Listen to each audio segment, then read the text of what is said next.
My name is Ben, and until 3 days ago I was a cynical film student who thought found footage was the cheapest, least scary genre in existence.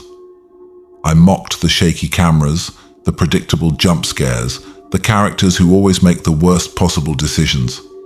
I didn't believe in ghosts or demons or anything that couldn't be explained by a lens flare and a bad sound mix. I was an idiot.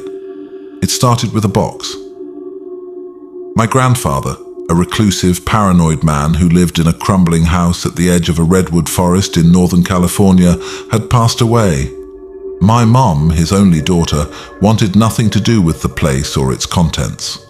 The task of cleaning it out fell to me, the broke college student with a weak spot for inheritance, however small. The house was a time capsule of dust and silence. It smelled of old paper, mothballs, and a faint, underlying scent of damp earth. In the attic, buried under a stack of yellowed National Geographic magazines, I found a sealed cardboard box with my name scrawled on it in my grandfather's spidery handwriting. That alone was unsettling. We hadn't spoken in years. Inside the box, there was no note, no explanation, just a stack of 12 standard mini DV tapes. Each tape had a date written on its label in the same handwriting, spanning from October 16th to October 27th of last year. And a single brand new, obsolete mini DV camcorder, a Sony Handycam still in its box.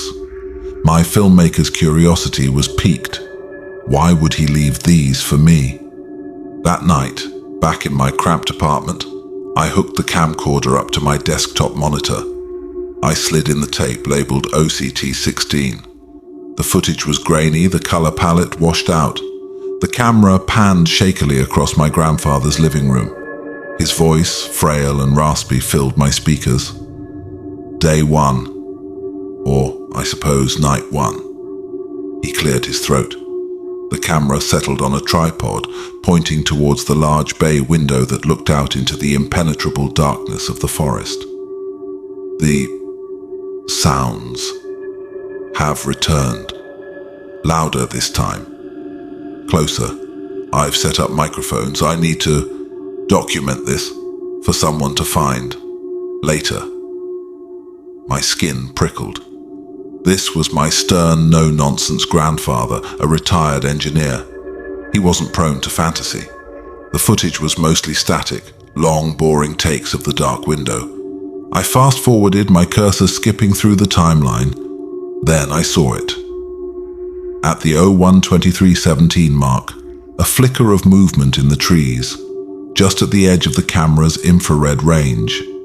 It was tall, impossibly so, and thin, its movements a series of jerky, unnatural twitches. It was there for only 3 frames, then gone.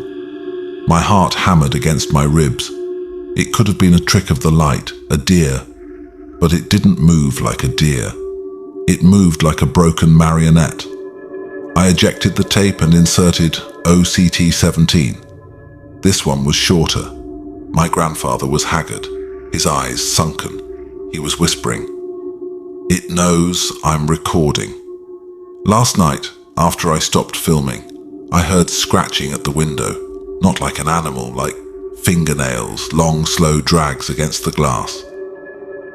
The camera swung towards the window and my blood froze. Etched into the grime on the outside of the pane were 3 long, parallel scratches.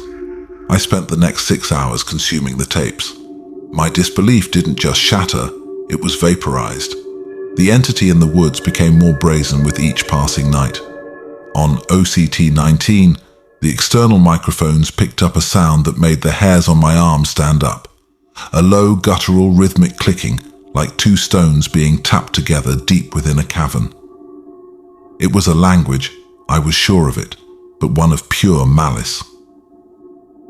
On OCT21, the camera, left running in the living room overnight, captured the front door handle jiggling violently at 3:04 a.m.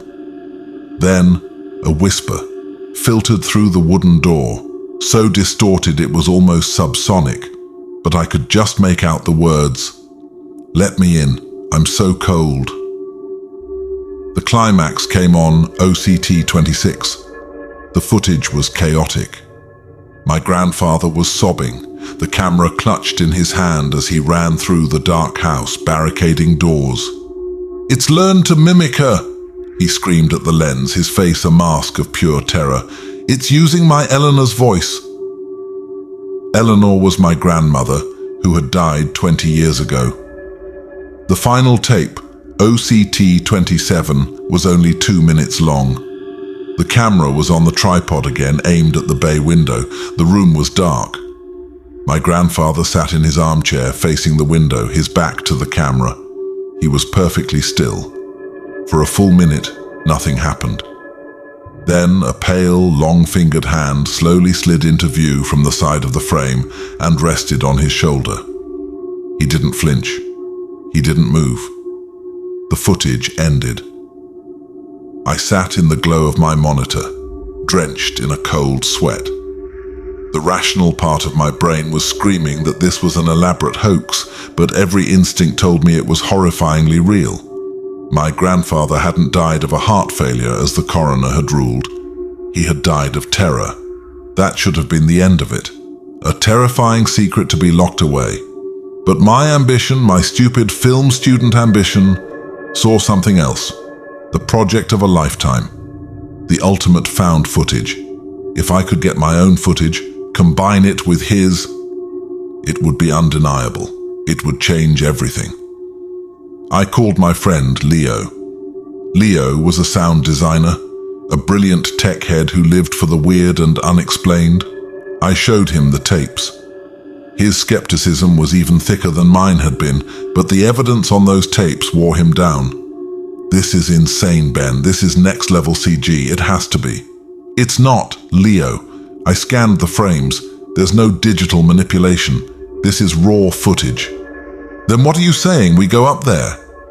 We document it, we take his footage, we add our own, we get proof." It was a terrible, dangerous idea, and we both knew it. But the allure was too strong. 2 days later, we were packed into my beat-up Honda Civic heading north. We had cameras, high-end audio recorders, EMF detectors that Leo had built himself, and a false sense of confidence born from YouTube tutorials and urban exploration videos. The house was even more foreboding in person. The air was cold and still. The moment we stepped inside, Leo stopped, his head cocked. "You hear that?" he whispered. I listened. Nothing. "Hear what?" A hum.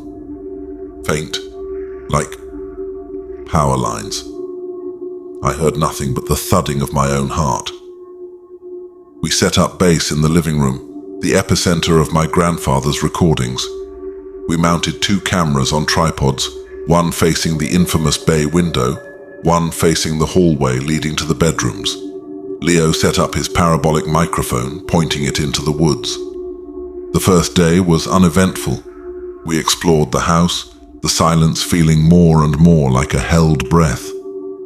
As dusk began to settle, painting the sky in shades of violet and grey, a palpable dread filled the house. It was a physical weight, pressing down on us. Night fell.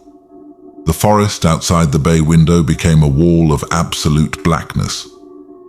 We sat on the floor, backs against the wall, surrounded by a nest of glowing LED screens and blinking equipment. The readouts were all normal. Then, at 10:17 p.m., the EMF spiked. The needle on the old analog device Leo had brought swung violently into the red and stayed there. "Whoa!" Leo breathed, his eyes wide. "That's not possible. There's no source for that kind of electromagnetic field out here." A moment later, his sensitive audio recorder picked it up. The clicking. It was exactly as it had sounded on my grandfather's tapes, but now it was in the room with us, emanating from the speaker. The world shrank to the violent, shuddering door and the inhuman voice still echoing in the ringing silence. The crack in the wood seemed to pulse like a living wound. Leo scrambled backward, kicking over a tripod. The camera crashed to the floor, its lens shattering, but the image on the monitor, now tilted at a crazy angle, still showed the empty hallway. The emptiness was a lie. "Back door!" I yelled, my voice a strangled thing. We scrambled on all fours, abandoning the expensive equipment without a second thought. The kitchen was at the rear of the house. The back door was a flimsy thing, mostly glass, but it was our only way out. Leo fumbled with the deadbolt, his hands shaking so badly he could barely grip it. Thump. The sound from the front of the house wasn't a knock, it was a battering ram. The whole structure groaned. A picture frame fell from the wall, glass exploding at our feet.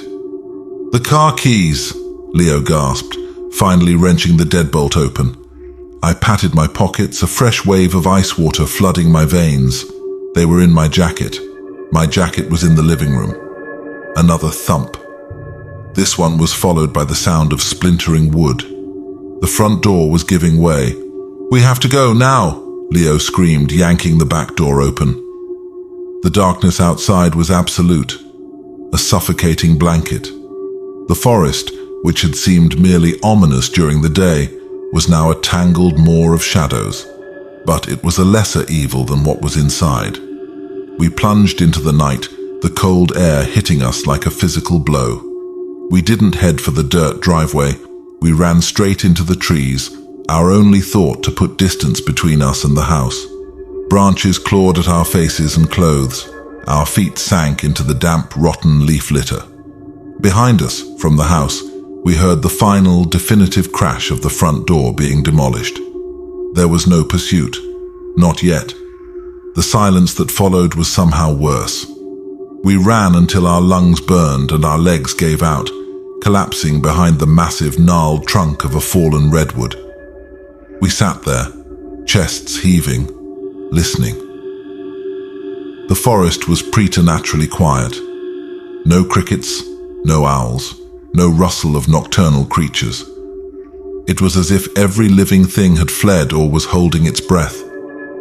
"We left everything," Leo panted, his face a pale smudge in the gloom. "The cameras, the audio, my keys are in there too." "My phone's in my jacket," I said, the full weight of our isolation crashing down on me. In the living room. We were stranded. No car, no phone, miles from the nearest town, with something that could mimic human voices and break down a solid oak door. That's when the humming started. It was the same low, resonant hum Leo had heard when we first entered the house, but now it was all around us, vibrating up from the ground through the soles of our shoes. It wasn't coming from a single direction. It was emanating from the forest itself. The air grew thick, heavy, making it hard to breathe. "Ben," Leo whispered, his eyes wide with a new kind of terror. "It's not in the house." The realization was a sucker punch. We hadn't escaped into the forest. We had run into its domain. The house wasn't its home. It was just a point of interest, a baited trap. The entire woods were its territory. A twig snapped to our left. We froze. The humming intensified, the frequency shifting, becoming a discordant, grating noise that felt like it was scraping the inside of my skull. Then, from the darkness between the trees, a child's laughter rang out. It was bright, carefree, and utterly horrifying. It was closer than the house had been. "Hide and seek," the little girl's voice sang out, playful and taunting. "You're it." "Hide and seek," the little girl's voice sang out, playful and taunting. "You're it." We pressed ourselves against the rough bark of the log, trying to make ourselves small.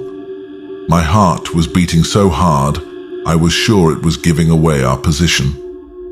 A flicker of movement. About 50 feet away, a small pale figure in a white dress darted between two trees. It was there for a second, then gone. It was the classic image of a ghost girl, a cliché I would have laughed at days ago. Now, it was the most terrifying thing I had ever seen. Leo gripped my arm, his fingers digging into my flesh. He pointed with his other hand, not towards where the girl had been, but up. I followed his gaze. high in the branches of a giant redwood, silhouetted against the slightly less dark sky, was a shape. It was long and spindly, clinging to the trunk like a monstrous insect. Its head was tilted at an impossible angle, and from it came the soft, rhythmic click-clack-click we had heard in the house. It was watching us. It had been watching us the whole time. We weren't hiding. We were being hunted. The thing in the tree began to move. It didn't climb down. It flowed, its limbs bending in all the wrong places, descending with an unnatural, silent grace. The little girl's laughter echoed again, now from our right, drawing our attention while the real threat closed in from above. "Run," I breathed. We broke from cover and ran. There was no plan, no direction. We were rabbits bolting before a fox. The forest seemed to conspire against us. Roots snagged our feet. Low-hanging branches slapped our faces. The humming was a physical force now, disorienting us, making the world swim. I chanced to look back. The spindly thing was on the ground, loping after us on all fours, its movements a jerky, stop-motion horror. It was fast, unnaturally fast, and it wasn't alone. I saw other shapes flitting between the trees, shadows that were just a little too solid, movements that were just a little too deliberate. Leo screamed and went down hard, his foot caught in a hole. I skidded to a stop and hauled him up, his ankle already swelling. He could barely put weight on it. We were done. We couldn't outrun this. Ahead, through a break in the trees, I saw a structure, not a house. A small, dilapidated tool shed, its roof sagging, its door hanging off one hinge. It wasn't safety, but it was shelter, a place to make a stand. We half-dragged, half-carried each other the last 100 feet and fell through the shed's doorway into a space reeking of rust, motor oil, and decay. I slammed the broken door shut, wedging it closed with a rotten piece of timber. The interior was pitch black. We huddled together on the dirt floor, listening. The humming was right outside. The clicking was directly on the other side of the thin wooden wall. Then the little girl's voice spoke, right next to the wall, her lips practically against the wood. "I found you," she whispered, her voice dripping with mock sweetness. The door handle, a simple metal latch, began to jiggle. Then it stopped. A long, pale finger, too long and too jointed, slid slowly through the gap between the door and the frame. It tapped the air, feeling, searching. Leo was hyperventilating, on the verge of panic. I gripped his shoulder, trying to convey a silence I didn't feel. The finger withdrew. For a moment, there was quiet. Then, a new sound began. A soft, wet, chewing sound. It was coming from the roof. We looked up. In the absolute darkness, we could see nothing, but we could hear it. Something was on the roof, gnawing its way through the weathered wood. Sawdust and bits of rot began to sift down on our heads. It wasn't trying to break the door down, it was opening a new one. A sliver of moonlight pierced through a fresh hole in the roof. Then another. A single, unblinking black eye peered through one of the holes, swiveling before fixing on us. Leo finally broke. He screamed, a raw, ragged sound of utter